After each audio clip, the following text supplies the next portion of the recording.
Magandang araw sa inyo mga kaibigan. Itong ating almusalita sa araw na ito. Ang ebanghelyo natin ay John 10:1-10. Sabi ng ebanghelyo, beautiful, tinutuloy po yung kwento ng mabuting pastol, yung mga readings about Jesus bilang good shepherd.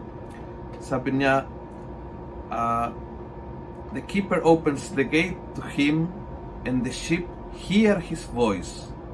He calls each of his sheep by name and leads them out.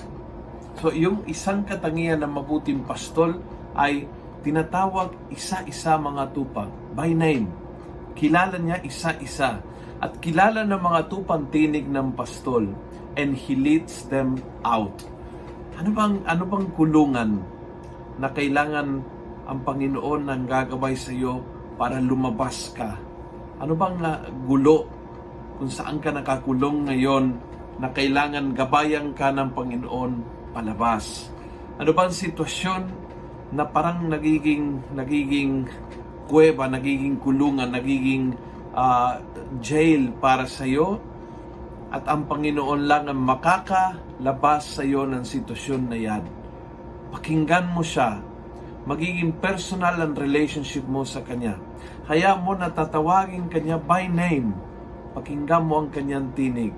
And little by little, igagabay Kanya palabas ng sitwasyon na yan. Palabas ng kulungan.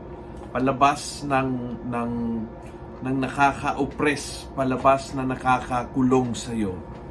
Naway ang Panginoon ang magiging daan tungo sa tunay, malalim na kalayaan sa iyong puso. Kung nagustuhan mo ang video ito, pass it on. Punuin natin ng good news ang social media. Gawin natin viral, araw-araw ang salita ng Diyos. God bless.